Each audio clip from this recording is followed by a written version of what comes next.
देखिए क्या था, सीधा सीधा लैक्जेड जिन क्या है, एक प्रकार का सेलेक्टेबल मार्कर है ना। कुल मिला जुला करके सर ये एक ऐसा जीन है जो मिल रहा है कहाँ पर, हमारे प्लाज्मिड में। कौन से प्लाज्मिड में मिल रहा है ये? PUC18 है, PUC19। ये दोनों एक प्रकार के आर्टिफिशियल हमारे पास क्या है, प्लाज्मिड। ध्यान से सुनो इधर, दोनों के दोनों आर्टिफिशियल प्लाज्मिड है हमारे पास। सर ये रहे वो प्लाज्मिड, चाहे आप PUC18 कह लो या 19 कह लो। इसके पास हमने एक जिन डाला हुआ है और इस जिन का नाम क्या दे दिया, लैक्जेड जिन। ठीक है, अब ये वो जिन है जहाँ पर मिल रहा है बहुत सारा पैलेंड्रोमिक सीक्वेंस, पैलेंड्रोमिक अनुक्रम। ठीक है, अब सिंपल सा यहीं से कहानी बदल जाती है। क्या देखो कि सर ये है हमारा लैक्जेड जिन, या फिर अब ऐसा कहें कि सर एक प्लाज्मिड है PUC18, इसमें मिल रहा है ये लैक्जेड जिन। अब हमें क्या करना है सर, मार्कर की तरह इसका इस्तेमाल करना है। ये लैक्जेड जिन ही बताएगा कि इस प्लाज्मिड के साथ, कौन से प्लाज्मिड के साथ, PUC18 अगर मान के चल रहे हैं हम लोग इसको कि सर ये रहा PUC18, इस PUC18 में कहीं ना कहीं कहाँ मिल रहा है, एक जिन मिल रहा है लैक्जेड जिन। और यदि इस PUC18 के साथ हमारा जिन जुड़ गया है तो इस बात की सूचना कौन देगा, लैक्जेड जिन। नहीं जुड़ा है उस बात की भी सूचना कौन देगा, लैक्जेड जिन। इसीलिए तो क्या कहते हैं इसको, सेलेक्टेबल मार्कर कहते हैं। कैसे, आइए पता करते हैं। सर ये जो हमारा जिन है, ये लीजिए हमारा जिन। ठीक है, ये लीजिए सर, ये हमारा जिन हो गया। उसके बाद अब हमने क्या किया सर, ये प्लाज्मिड ले लिया, ये जिन कहीं ना कहीं से निकाला होगा। सर ये लीजिए, ये पूरा का पूरा DNA हो गया और इसी में हमने क्या किया, इसके ऊपर डाला रेस्ट्रिक्शन एंडो न्यूक्लियेज। क्या कर देगा सर, इसके छोटे से टुकड़े को काट करके अलग कर देगा। ठीक है, वही रेस्ट्रिक्शन एंडो न्यूक्लियेज हम यहाँ भी डालेंगे। वो क्या करेगा सर, यहाँ जो भी अनुक्रम मिल रहे हैं वो कहाँ पर मिल रहे हैं, लैक्जेड जिन के पास मिल रहे हैं। सर वो क्या करेगा, यहाँ भी कट लगा देगा। चलो ठीक है सर, लैक्जेड जिन यहाँ से क्या हो जाएगा, हट जाएगा। उसके बाद किसका इस्तेमाल करोगे अगली बार में, सर लाइगेज का इस्तेमाल करेंगे, DNA लाइगेज का इस्तेमाल करेंगे। वो लाइगेज क्या करेगा, इस DNA को ले जा करके इस क्षेत्र में जोड़ देगा। ठीक है, तो सर दो कंडीशन बनेगा, या तो हमारा जिन उस प्लाज्मिड के साथ जुड़ा होगा या तो नहीं जुड़ा होगा। ये दोनों कंडीशन को लेके चलते हैं एक बार में। सर ये हमारा प्लाज्मिड, पहला कंडीशन। दूसरा एक और कंडीशन, सर एक कंडीशन ऐसा होगा कि अभी भी यहाँ पर लैक्जेड जिन मिल रहा है। ठीक है, एक ऐसा कंडीशन होगा दूसरा कि सर यहाँ पर हमारा जिन जुड़ चुका है, ये हमारा जिन है। यही दो कंडीशन होगा ना। ठीक है कि सर या तो जुड़ गया होगा या तो नहीं जुड़ा होगा। नहीं जुड़ा होगा तो यहाँ पर क्या मिल रहा होगा, अभी भी लैक्जेड जिन मिल रहा होगा। और अगर जुड़ गया होगा तो वहाँ पर लैक्जेड जिन की जगह पर क्या मिल रहा होगा, हमारा जिन मिल रहा होगा। अब आइडेंटिफाई करना है, पता करना है, आखिर कैसे पता चलेगा भाई इसके बारे में कि कहीं ना कहीं इस प्लाज्मिड के साथ हमारा जिन जुड़ा कि नहीं जुड़ा।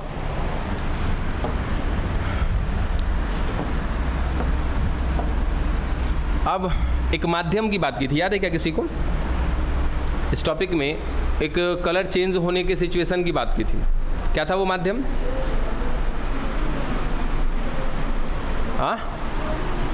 क्रोमोजेनिक प्लेट कहते हैं। ठीक है,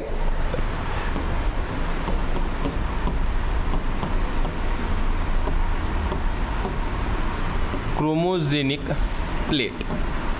देखो क्रोमोजेनिक का मतलब ही क्रोम किसके लिए आता है, कलर के लिए आता है। ठीक है, तो क्रोमोजेनिक प्लेट एक ऐसी प्लेट, एक ऐसा माध्यम बना करके रखेंगे हम, जहाँ पर क्या करके रखते हैं हम, पहले से ही कुछ केमिकल लगा कर रखते हैं इस प्लेट पर। चलो लगा दिया हमने। उसके बाद और क्या कर देते हैं हम लोग यहाँ पर,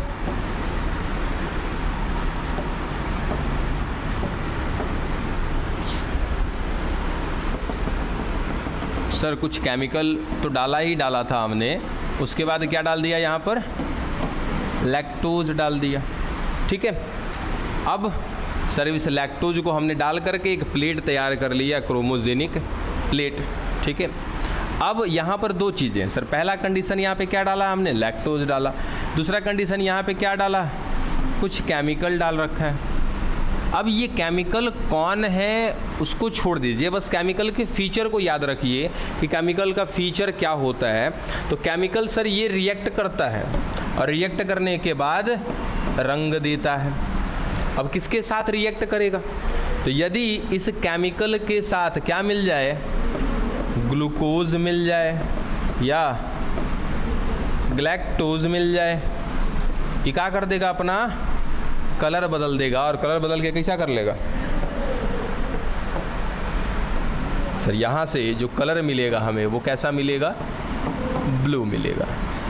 कब, कि जब ये केमिकल किसके साथ रिएक्ट करेगा, ग्लूकोज और ग्लैक्टोज के साथ रिएक्ट करेगा। पहला कंडीशन सर ये ब्लू वाला कलर लेकर के आएगा। दूसरा कंडीशन क्या बनता है कि सर यहाँ पर लैक्टोज है, हाँ है, केमिकल है, हाँ है, ठीक है, लेकिन सर ग्लूकोज और ग्लैक्टोज नहीं है। तो नहीं है तो उस कंडीशन में सर दूसरा जो रंग मिलेगा वो क्या मिलेगा, सफ़ेद मिलेगा। चलो ये सर सफ़ेद कलर मिल रहा है। अब एक और चीज़ यहाँ पे ध्यान रखना होता है कि सर है तो दो ही चीज़ यहाँ पे, लैक्टोज है और केमिकल है। ये ग्लूकोज और ग्लैक्टोज कहाँ से आएगा, तो सर जब इस लैक्टोज का पाचन होगा तब। यहाँ पे ग्लूकोज है, ये है, सॉरी यहाँ पे क्या मिल रहा है, लैक्टोज मिल रहा है। अगर यहाँ पे लैक्टोज का पाचन हो जाएगा तो वही लैक्टोज टूट जाएगा, किसमें, ग्लूकोज और ग्लैक्टोज में टूट जाएगा। ठीक है, चलो ये कंडीशन तो समझ में आ गया। फटाफट क्या करते हैं, हमारे पास दो तरह का कंडीशन था यहाँ पे, अभी अभी देखा था हमने कि सर दो सिचुएशन देखने को मिलेगा। जब हम अपना बायोटेक का प्रोसेस शुरू करेंगे तो उस प्लाज्मिड के साथ दो कंडीशन, एक में जिसमें लैक्जेड जीन है, दूसरे में क्या है, लैक्जेड जीन की जगह पर हमारा जीन मिल रहा है। सर बारी बारी से हम कोशिश करते हैं। यहाँ पे सबसे पहले हमने एक प्लाज्मिड को डाला, इस पर शक है कि हमारा जीन इसमें जुड़ा हुआ है।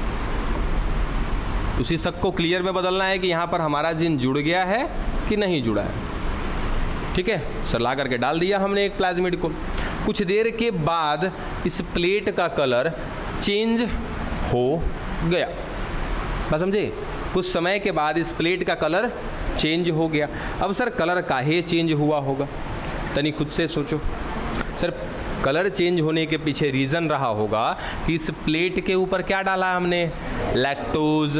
ऑलरेडी कौन मिल रहा है सर, वो केमिकल जो रिएक्ट करेगा किसके साथ, ग्लूकोज और ग्लैक्टोज के साथ। लेकिन अभी तक ना तो ग्लूकोज मिल रहा था ना ग्लैक्टोज मिल रहा था, कोई रिएक्शन नहीं हो रहा था। कलर कैसा होगा, सफ़ेद होगा। लेकिन जैसे ही हमने यहाँ पर डाला किसको, PUC18 को डाला, PUC18 के डालते ही कलर हो गया ब्लू। तब अनुमान लगाया कि सर ऐसा काहे हुआ होगा, तो हमने प्लेट पर क्या छोड़ा था, लैक्टोज। जैसे ही हम इस PUC18 को लाके यहाँ पे रखेंगे, सर यहाँ पर मिल रहा है कौन, लैक्जेड जीन। अब लैक्जेड जीन तो जाहिर सी बात है सर काम करेगा। कोई भी जीन क्या करते हैं, काम करते हैं। जब लैक्जेड जीन काम करेगा तो क्या बनाएगा, बीटा ग्लैक्टोसाइडेज। समझे, क्या बनाएगा, बीटा ग्लैक्टोसाइडेज। सर इसके अंदर भरा पड़ा है बीटा ग्लैक्टोसाइडेज। इसके बाहर इसके लिए क्या मिल रहा है, देखो तो सर लैक्टोज मिल रहा है। बीटा ग्लैक्टोसाइडेज का है, एंजाइम है, उसका तो काम है पाचन करना, बस मिलना चाहिए उसको खाने पीने वाला सामान। अब खाने पीने वाला सामान देखो बाहर भर भर के रखा हुआ है हमने, तुरंत यहाँ से कौन निकलेगा, बीटा ग्लैक्टोसाइडेज निकलेगा और धीरे धीरे करके क्या कर देगा, सबका पाचन कर देगा, किसका, लैक्टोज का। और जब लैक्टोज का पाचन होगा तो ये बदल जाएगा किसमें, ग्लूकोज और ग्लैक्टोज में। आई तो केमिकल उसी के इंतजार में बैठा हुआ था कि जैसे हमको मिले कौन, ग्लूकोज और ग्लैक्टोज, कि हम इन दोनों के साथ क्या करें, रिएक्ट करें और रिएक्ट करके क्या दे दे, कलर ब्लू। अब चलो ये कंडीशन तो समझ में आ गया कि सर अगर यहाँ पर ब्लू कलर हो रहा है इसका मतलब कहीं ना कहीं बीटा ग्लैक्टोसाइडेज बन रहा है। अब बीटा ग्लैक्टोसाइडेज बन रहा है इसका मतलब अभी भी वहाँ पे लैक्जेड जीन पाया जा रहा है, और लैक्जेड जीन अगर पाया जा रहा है इसका मतलब हमारा जीन वहाँ पर जुड़ा हुआ नहीं। हो गया पहला कंडीशन।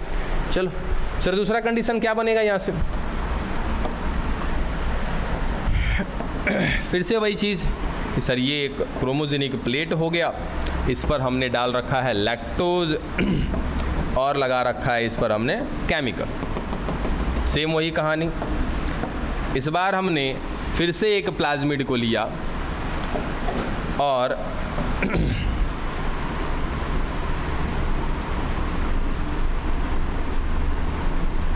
इस बार ये क्रोमोजेनिक प्लेट जो है ना अभी भी सफ़ेद ही है।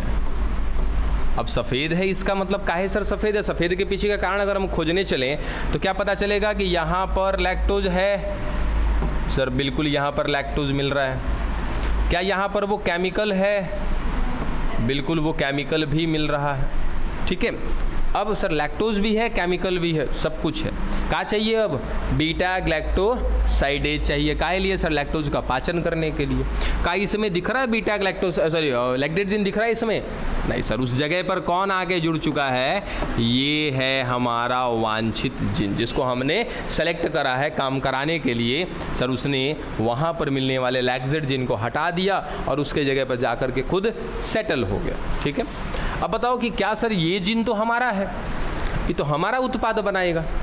ठीक है, यहाँ पे पहले कौन मिल रहा था? लैक्जेट जिन मिल रहा था, वो अपना प्रोडक्ट बना रहा था। प्रोडक्ट में क्या बना रहा था? Beta galactosidase. क्या यहाँ पे बनेगा beta galactosidase? Sir beta galactosidase बनेगा ही नहीं। तो जब बनेगा नहीं तो लैक्टोज का पाचन नहीं होगा, और जब लैक्टोज का पाचन नहीं होगा तो सर ना तो यहाँ पर ग्लूकोज मिलेगा और ना ही ग्लैक्टोज मिलेगा। और जब ग्लूकोज और ग्लैक्टोज ही नहीं रहेगा तो सर ये केमिकल किसी के साथ रिएक्ट करेगा? नहीं करेगा। और नहीं करेगा तो कैसा कलर देगा? सफ़ेद। तो हम ऐसा कहें कि सर अगर हम अपने प्लाज्मिड को उठा करके क्रोमोजेनिक प्लेट पर डालते हैं और कुछ समय के बाद भी कलर अगर सफ़ेद ही रहता है, इसका मतलब कि हमारा जीन वहाँ पर जुड़ चुका है। बात समझे? और यदि मैं अपने प्लाज्मिड को उठा करके क्रोमोजेनिक प्लेट पर डाल रहा हूँ और कलर चेंज हो जा रहा है, ब्लू कलर हो जा रहा है, इसका मतलब अभी हमारा जीन उसमें जुड़ा हुआ नहीं। डन, यही तो था।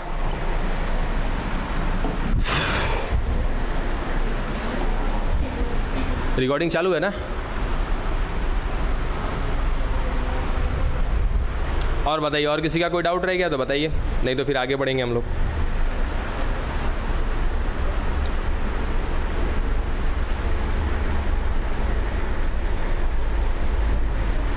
फटाफट बताइए।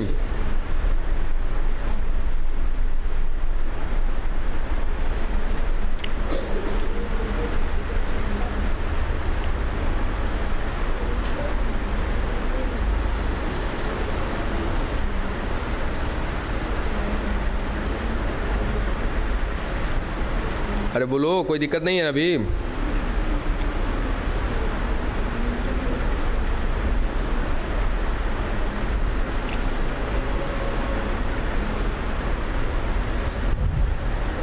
चलो तो आगे बढ़ते हैं हम लोग।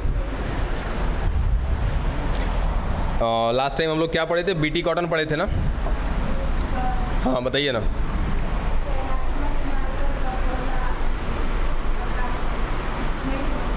चयनात्मक मार्कर का पहला प्रकार कौन सा?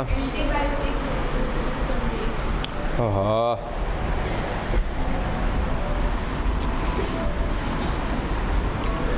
एग्ज़ाम के बाद पूछ लेते, क्या ज़रूरत थी अभी पूछने की? एग्ज़ाम ख़त्म हो जाता तो आराम से पूछ लेते।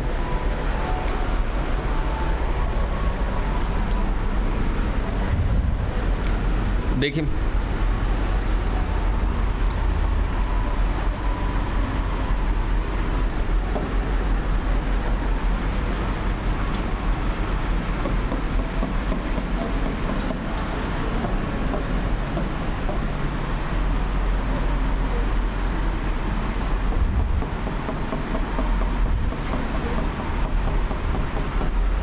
देखिए एंटीबायोटिक रेसिस्टेंट जीन्स का मतलब क्या होता है कि एक ऐसा प्लाज्मिड जिसके पास कुछ ऐसे जीन होंगे जो क्या बनाने वाले हैं? एंटीबायोटिक बनाने वाले हैं।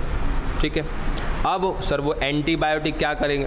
या फिर कुछ ऐसे केमिकल, ऐसा एंटीबायोटिक ना करके सीधा कहें कि सर कुछ ऐसे केमिकल बनाएंगे, कुछ ऐसे रसायन बनेंगे जो एंटीबॉडी से लड़ने में मदद करेंगे। ठीक है, अब जैसे दो ही को लिया हुआ है हमने एग्जाम्पल में, एम्पिसिलिन और दूसरा टेट्रासाइक्लिन। सर ये दोनों के दोनों हैं एंटीबायोटिक। ठीक है, आराम से सुनिएगा, ये दोनों के दोनों हैं एंटीबायोटिक, एम्पिसिलिन और टेट्रासाइक्लिन। अब ये करेंगे क्या सर, तो है कौन ये एंटीबायोटिक, यानी कि ये कहीं ना कहीं दूसरे जीवों की वृद्धि को रोकेंगे। एंटीबायोटिक प्रतिजैविक, यानी कि सर किसी जैविक, किसी जीव के खिलाफ काम करेगा। जैसे अगर कोई बैक्टीरिया वृद्धि कर रहा है, वहाँ पे डाल दो एंटीबायोटिक, वो बैक्टीरिया क्या हो जाएगा, मर जाएगा, उसकी संख्या कम हो जाएगी। बस समझिए, तो सर ये किसी जीव के खिलाफ काम करता है। चलो ये बात भी समझ में आ गई। अब क्या करने वाले हैं कि सर एक प्लाज्मिड हमने तैयार किया, एग्जाम्पल के तौर पे याद रख लीजिएगा, इसका नाम PVR 322। जैसे PUC 18 और 19 को अभी पढ़ा है हमने, वैसे ही है आपका PVR 322। इस PVR 322 में हमने डाला है 2 गो ऐसा जीन जो एक तरह का सेलेक्टेबल मार्कर है। और कैसा सेलेक्टेबल मार्कर है ये, एंटीबायोटिक रेसिस्टिव सेलेक्टेबल मार्कर है। ठीक है, काम कैसे करता है समझिएगा कि सर ये एक ऐसा जीन है जिसको हमने नाम दिया है AMPR। सर एक को नाम दिया है TETR। अब इससे क्या हो गया सुनिएगा, सर ये पूरा का पूरा प्लाज्मिड है, इसमें बहुत सारा जीन होगा, उस बहुत सारे जीन में सर 2 जीन और देख रहे हैं, एक को नाम दिया AMPR, दूसरे को नाम दिया TETR। बाकी जीन क्या करेगा, काम करेगा, अपना प्रोडक्ट बनाएगा, चलो ठीक है। लेकिन ये दोनों का काम कुछ विशेष है। क्या विशेष है कि सर ये जीन जब काम करेगा तो बनाएगा क्या, कुछ रसायन, कुछ केमिकल। सर ये वाला जीन काम करेगा, ये भी क्या बनाएगा, कुछ केमिकल बनाएगा। अब फायदा क्या हुआ कि सर अगर इस प्लाज्मिड पे गलती से क्या चल गया, एम्पिसिलिन चला गया। एम्पिसिलिन कौन है सर, एंटीबायोटिक, जाएगा तो तुरंत ही वो प्लाज्मिड को मार के नष्ट कर देगा, खत्म कर देगा, जीवित नहीं छोड़ेगा, मार देगा। ठीक है, लेकिन जैसे ही हमने डाला एम्पिसिलिन, अब देखो इसके पास सर जो ये केमिकल पड़ा है ना, ये केमिकल इसको एम्पिसिलिन से बचा लेगा, यानी कि एम्पिसिलिन का कोई असर नहीं होगा इस पर। सर अगर टेट्रासाइक्लिन डाले तो फिर भी कोई असर नहीं होगा। क्यों, क्योंकि सर टेट्रासाइक्लिन से बचने के लिए भी इसके पास केमिकल बना पड़ा है। इसीलिए हम कहीं ना कहीं इस वाले जीन को बोलते हैं एम्पिसिलिन रेसिस्टेंट जीन, यानी कि एक ऐसा जीन जो उत्पाद बनाएगा और वो उत्पाद एम्पिसिलिन नामक एंटीबॉडी से लड़ने में मदद करेगा। वैसे ही क्या है, टेट्रासाइक्लिन रेसिस्टिव जीन, यानी कि ऐसा जीन जो क्या बनाएगा, केमिकल बनाएगा, और वो केमिकल कहीं ना कहीं किससे लड़ने में मदद करेगा, टेट्रासाइक्लिन से लड़ने में मदद करेगा। बस कहानी वही लैक्जेट जीन वाली है। अब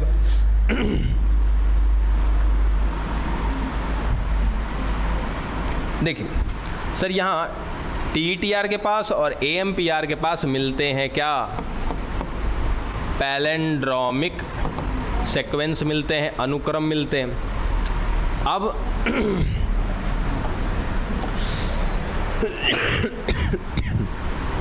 सर ये प्लाज्मिड, उसके बाद यहाँ मिल रहा है TETR, AMPR, ठीक है, और हमने लिया है अपना जीन। सर ये हमारा DNA है, ठीक है। अब इस DNA पर सबसे पहले क्या डालेंगे हम लोग, रेस्ट्रिक्शन एंडोन्यूक्लियेज। जब रेस्ट्रिक्शन एंडोन्यूक्लियेज डालेंगे तो क्या हो जाएगा सर, इसका छोटा सा टुकड़ा काट करके अलग हो जाएगा। उसी रेस्ट्रिक्शन एंडोन्यूक्लियेज का इस्तेमाल उस प्लाज्मिड पर भी करेंगे, ठीक है। सर प्लाज्मिड पर भी कर दिया। ये कौन था हमारा, TETR, चलो ये कौन था, AMPR, ठीक है। अब हमेशा एक अनुमान रख लें कि सर ये जिस DNA को जिस अनुक्रम पे काटा होगा, उसी अनुक्रम पे जाके कहाँ काटेगा, उसी सीक्वेंस पर जाकर के इस प्लाज्मिड को भी काटेगा, क्योंकि हम क्या करेंगे, सेम रेस्ट्रिक्शन एंडोन्यूक्लियेज का इस्तेमाल करने वाले हैं। तो जिस अनुक्रम पर, जिस सीक्वेंस पर इस DNA को काटेगा, उसी अनुक्रम, उसी सीक्वेंस पर जाकर के इस प्लाज्मिड को भी काटेगा। चलो ठीक है सर, इसमें आ करके ना इस वाले क्षेत्र में काटा, क्योंकि पैलेंड्रोमिक अनुक्रम तो यहीं पर है, ठीक है। कहाँ पर, TETR के पास और AMPR के पास है। सर आकर के वहाँ काट दिया, रेस्ट्रिक्शन एंडोन्यूक्लियस का काम हो गया क्या, खत्म। दूसरा किसका काम आएगा सर, लाइगेज का काम आएगा। अब जब हम लाइगेज को डालेंगे तो क्या होगा सर, लाइगेज ला करके इस हमारे DNA को यहाँ पर जोड़ देगा। लीजिए जुड़ गया हमारा DNA, यहाँ पर हमारा जीन आकर के जुड़ गया। अब सर दो कंडीशन बना होगा, यहाँ पर भी दो चीज़, क्योंकि ये दिखता तो है नहीं। दो कंडीशन क्या बनेगा सर? पहला कंडीशन कुछ ऐसा होगा, ये प्लाज्मिड, दूसरा कंडीशन भी यहीं लेके चलते हैं।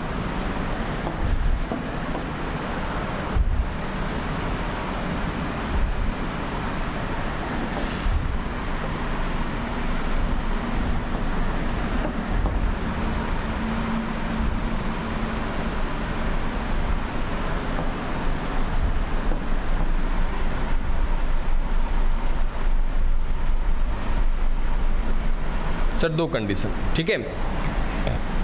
यहाँ पर अभी भी AMPR मिल रहा है और कौन मिल रहा है? TETR मिल रहा है। सर यहाँ पर AMPR तो है, लेकिन TETR के जगह पर जाकर के जुड़ चुका होगा कौन? हमारा जिन। एक अनुमान के तौर पे बात कर रहे हैं हम लोग। अब क्या करेंगे सर? दोनों को बारी बारी से एक मीडियम में डाल करके चेक किया जाएगा, ठीक है। अब कैसे चेक करेंगे, क्या करेंगे? देखिए सर, हमने एक मीडियम ले लिया, या तो आप डायरेक्ट वाहक को डाल दो, या वाहक को किसी, मान लो चलो हम किस में डाल देते, पहले इसको होस्ट में डाल देते।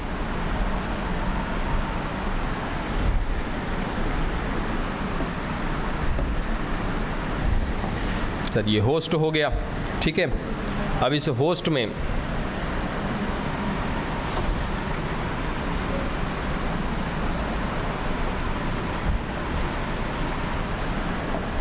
देखिए सर ये होस्ट हो गया। अब इस होस्ट को ले जा करके, इस परपोषी कोशिका को ले जा करके डाल रहे हैं हम एक माध्यम में। बारी बारी से दोनों को ऐसा ही करेंगे।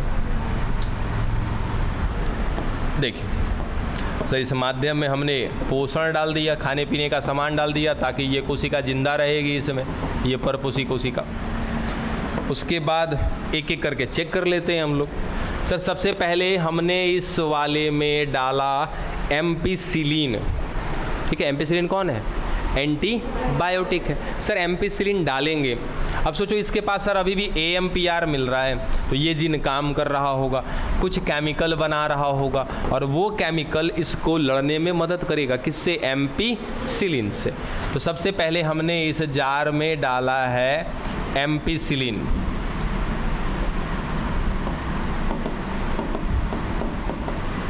चलो सर एम्पिसिलिन डाल दिया इस पोषी कोशिका को, परपोषी कोशिका को, कौनों प्रकार का कोई दिक्कत होगा? नहीं होगा सर। रीज़न क्या है कि इस एंटीबायोटिक से लड़ने वाला जीन इसके पास अभी भी है, ठीक है। चलो कोई बात नहीं सर। दूसरे नंबर पे हम क्या डालते हैं? अब टेट्रासाइक्लिन डालते हैं। जैसे ही टेट्रासाइक्लिन डालेंगे, ये कोशिका क्या हो जाएगी? मर जाएगी। कारण कि सर टेट्रासाइक्लिन से लड़ने वाला जो जीन था वहाँ पर नहीं है, उसके जगह पे हमारा जीन जा चुका है। तो जैसे ही हम डालेंगे टेट्रासाइक्लिन, हमारा पोषी कोशिका मर गया। इसका मतलब जो मेरा पोषी कोशिका था वो कैसा था? सर रिकॉम्बिनेंट DNA वाला था। यहाँ से अनुमान लग जाएगा आपका। ऐसा ही कहानी किसके साथ होगा सर? टेट्रासाइक्लिन के साथ भी होगा। अगर कोई टेट्रासाइक्लिन का हमने डाला एंटीबायोटिक, कोशिका मर गया, इसका मतलब वहाँ पे टेट्रासाइक्लिन से लड़ने वाला जीन नहीं है, वहाँ पर हमारा जीन जुड़ा हुआ है। बात समझ में आ रहा है? इस तरीके से पता लगाते हैं। बाकी विशेष जानकारी अब जाके लेक्चर में लीजिएगा। हालांकि उतना ही तो पढ़ा दिया जितना पहले आपको पढ़ाया था। और किसी का कोई टॉपिक रह गया तो बता दो, आज ये सारा ख़त्म कर दें हम, बैक का पीछे का। तो बाकी जब हम पढ़ाना शुरू करें तो कोशिश करिए कि उस समय बस केवल आप पढ़ रहे हो। बताइए जल्दी बताइए फटाफट, और कुछ दिमाग में आ रहा है तो बताइए। हो गया?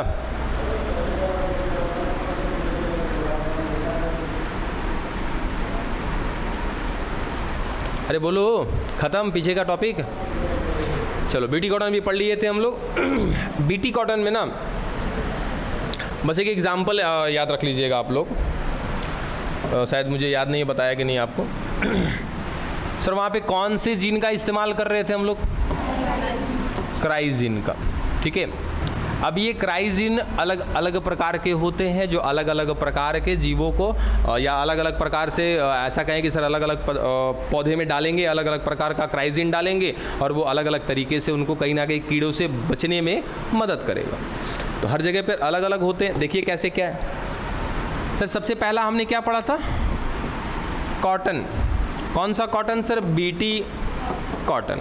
यानी कि एक ऐसा कॉटन का पौधा जिसके अंदर हम लोग बैसिलस थुरिंजिएंसिस नामक एक बैक्टीरिया का क्राइजिन ला करके डाल देते हैं। बात समझ में आया?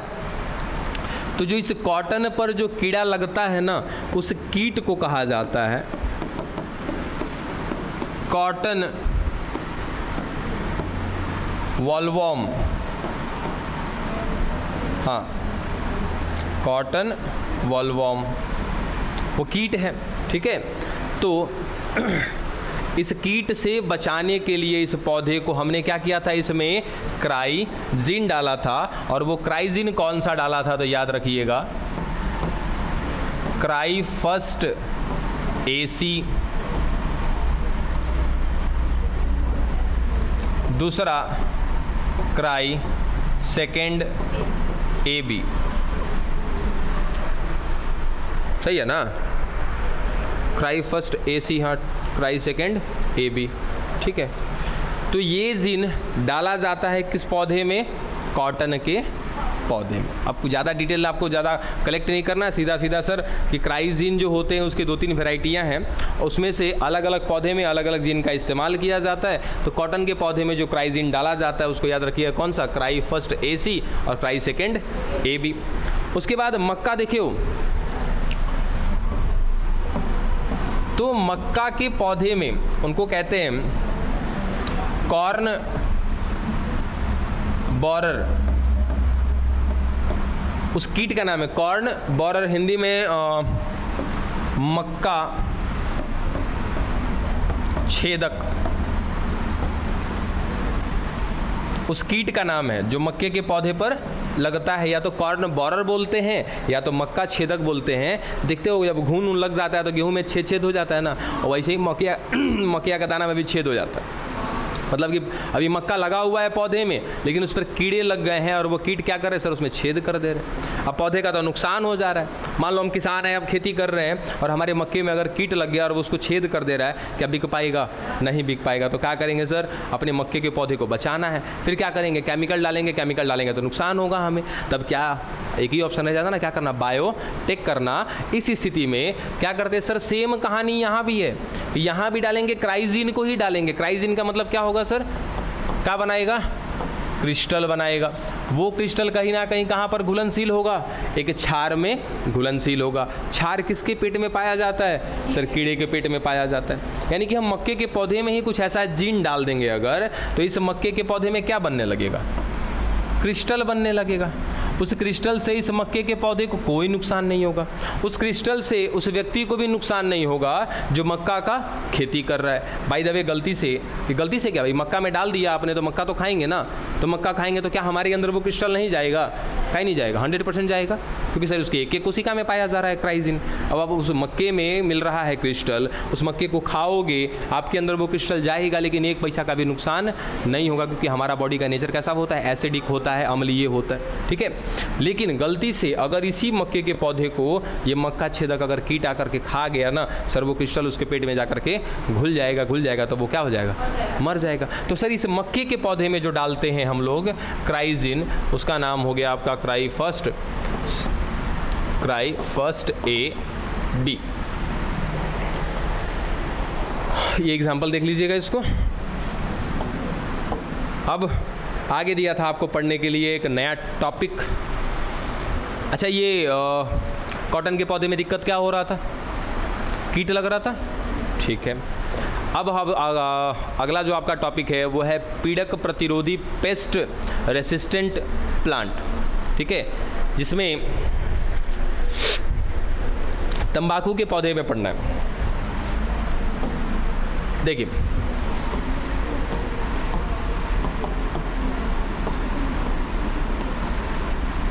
देखो समझना इस बात को कि सर तंबाकू का पौधा है, ठीक है, कहाँ बातें कर रहे हो? तंबाकू का पौधा है और इस तंबाकू के पौधे में लग जा रहा है एक कीड़ा, और उस कीड़ा का नाम क्या है? मेलवाडिगाइन इनकॉग्निसिया।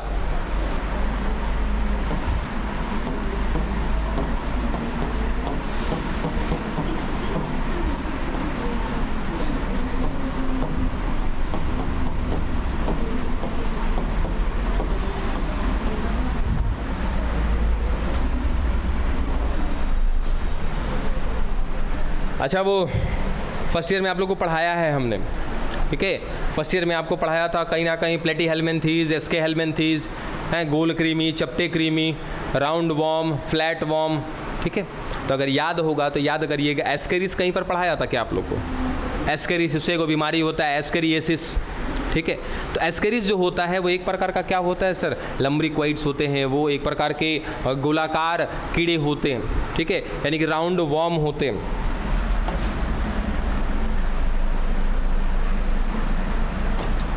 चल अब आगे सुनो कि सर ये मेलवाडिगाइन इनकॉग्निसिया इस तंबाकू के पौधे की जड़ में जाकर के संक्रमण फैलाते हैं। कौन?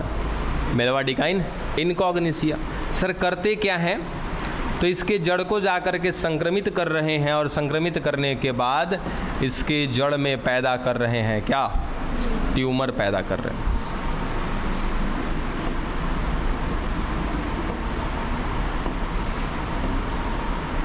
ट्यूमर समझ रहे हो ना?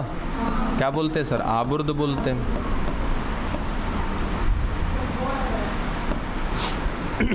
ठीक है।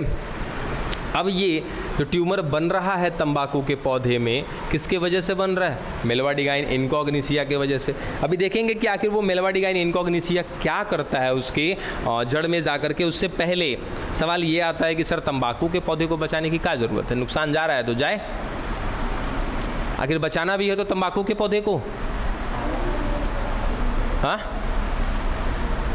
सोचो कि अगर हम बचाने भी चले तो किसको? तंबाकू के पौधे को। क्या ही ज़रूरत आने पड़ी इसको बचाने का? हाँ, नहीं बचाएंगे तो क्या हो जाएगा? पान नहीं मिलेगा खाने को ना। है कुछ प्राणी जो पान वगैरह भी खाते हैं। खैर चलिए, उसमें हम भी हैं। पान खाने वाली चीज़ ना है। हाँ, लेकिन एक चीज़ सही कहा गया है ना, सुने होंगे आप, ये जो जुबान है ना, ये पान भी खाता है, पनही भी खाता है, ठीक है। बूढ़े लोग कहा करके गए हैं जो जुबान होता है पान और पनही यही खिलवाता है। मतलब आपकी मीठी बोली होगी, अच्छी बोली होगी तो आपको पान ऑफर किया जाएगा, लीजिए पान खा लीजिए। और जुबान के कड़वे होंगे, ख़राब होंगे तो जूतो ऑफर किया जाएगा, उसको कहते हैं पनही। समझे? तो जुबान ही सब कुछ कराता है। ये जुबान पान भी खाता है और यही जुबान समझ रहे हो, पनही भी खाता है। तो थोड़ा सा जुबान को सही सलामत तरीके से, अच्छे तरीके से इस्तेमाल करते हैं हम लोग, है नहीं? अगर नहीं विश्वास है तो जाके बहरिया किसी के साथ देखो, अंड मंड बोल के देखो, तुरंत पनही बच जाएगा कि नहीं है का तुमको। समझे? इसमें एक कबीर जी का दोहा भी है, बहुत पहले का पढ़ा हुआ है, याद नहीं है मुझे, कुछ करके जूती खान कपार कैसे, रहीमन जिहवा बावरी, ऐसे कुछ है, मुझे भी याद नहीं आ रहा है। रहीमन जिहवा बावरी क्या है, कहीं दिमाग में आ गया जी। कौन याद दिलाओ जी हमको, किसी को याद है तो। हाँ, रहीमन जिहवा बावरी कह गई सर्ग पतार, आपी कहूँ तू भीतर जाही जूती खान कपार। हाँ याद आया, चलो। क्या है? रहीमन जिहवा बावरी कह गई सर्ग पतार। इसका मतलब क्या है कि रहीमन जी कह रहे हैं ये जीव जो है बहुत ही बावरी है, बस निकलती है कुछ भी बक करके अंदर चली जाती है। रहीमन जिहवा बावरी कह गई सर्ग पतार, यानी कि बहुत लंबी लंबी बातें कर गई, स्वर्ग से लेकर के पताल तक की बातें कर गई, ठीक है। और रहीमन जिहवा बावरी कह गई सर्ग पतार। उसके बाद आपू कहूँ तो भीतर जाही, अपना काम तो कह दिया, कर दिया, वापस कहाँ चली गई? भीतर। आज जूती खान कपार, ज़रूरत पड़ने पे जूती कपार को खाना पड़ता है। चलो खैर वापस आ जाते हैं अपने टॉपिक में।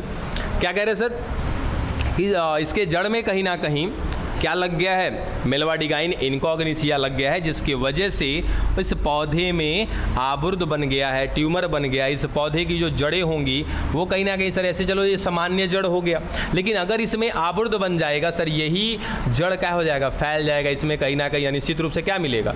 कोशिका मिलेगा, ठीक है। ये सर फैल गया और इसी में बैठ करके पोषण लेता रहेगा। कौन? सर ये मेलवाडिगाइन इनकॉग्निसिया इन्हीं के जड़ों में रह रहा है, इन्हीं के जड़ों में रह करके पोषण प्राप्त कर रहा है और इनके जड़ों में क्या उत्पन्न कर रहा है? ट्यूमर उत्पन्न कर रहा है। ठीक है, अच्छा सवाल अभी भी ये ख़त्म नहीं हुआ कि आखिर मुझे बचाना है तो तंबाकू के पौधे को ही क्यों बचाना, बताइए। नहीं,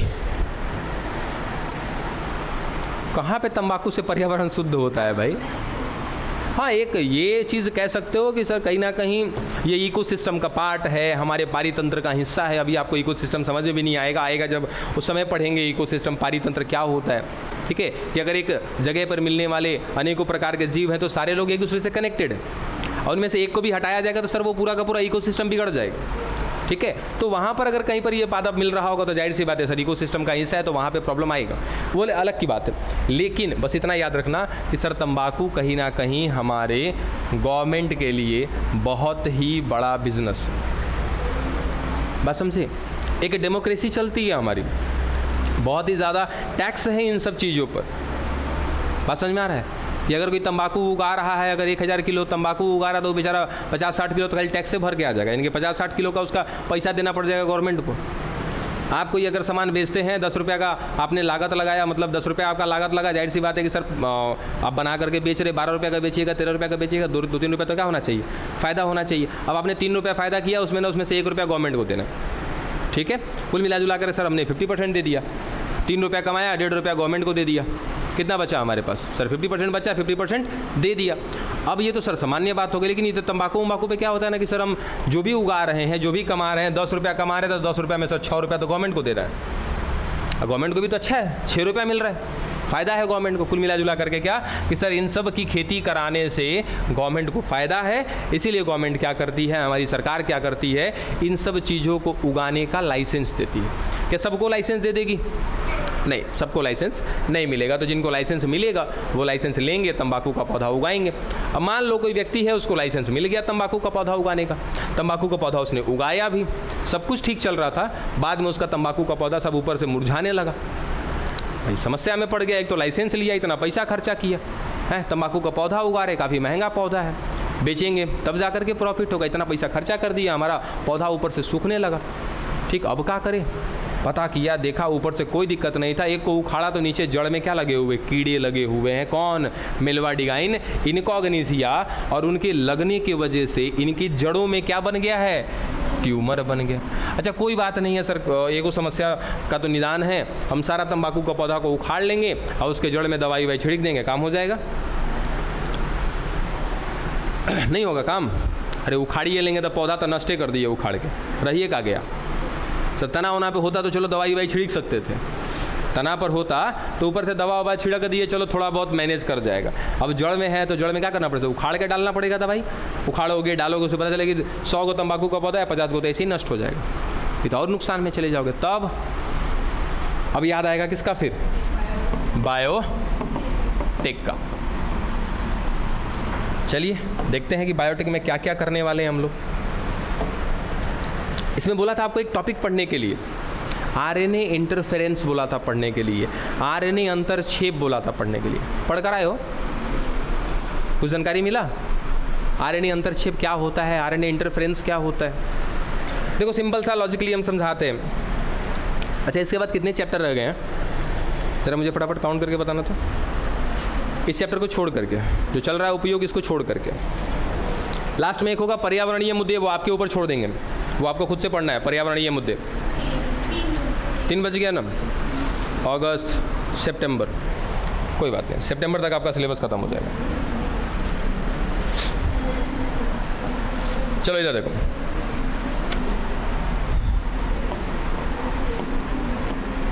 आरएनए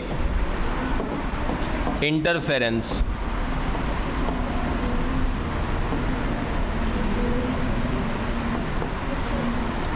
हिंदी में क्या बोलते हैं, आरएनए हस्तक्षेप भी बोल देते हैं, अंतरक्षेप भी बोल देते हैं, वो अपने अपने बोलने के ऊपर है।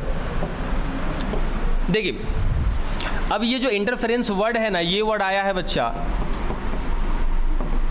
इंटरफेयर से। इंटरफेयर माने सर सपोज यहाँ पर दो लोग अपना कुछ बातचीत कर रहे हैं, ठीक है, ये कुछ कम्युनिकेशन कर रहे हैं आपस में, और एक तीसरा व्यक्ति आया और आने के बाद इसने क्या किया सर, इन दोनों के बीच हो रहे बातचीत में क्या कर दिया, इंटरफेयर कर दिया। यानी कि दो लोग सर बातचीत कर रहे थे, मैं वहाँ पर तीसरा गया, उनकी बातचीत जो चल रही थी ना उसमें मैंने रुकावट पैदा कर दी। क्या मैं इसको इंटरफेयर बोलूँगा, हस्तक्षेप बोलूँगा, अंतरक्षेप बोलूँगा? ठीक है सर, वही काम तो करना है हमको।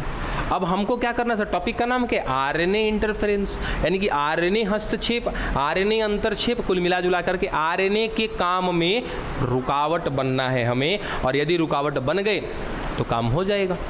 ठीक है, अब इस रुकावट को बनने से पहले, देखने से पहले, समझने से पहले तनिक ये सोचो कि सर इस पौधे में क्या हुआ होगा। सर ये पौधे की जड़ हो गई, ये तंबाकू का पौधा हो गया, और यहाँ पर चलो दिखा दिया कि सर ये एक कीट है मेलवाडिगाइन इनकॉग्निसिया। ठीक है, अब सिंपली समझने के लिए थोड़ा सा हम ऐसा करते हैं कि सर ये तंबाकू की कोशिका है।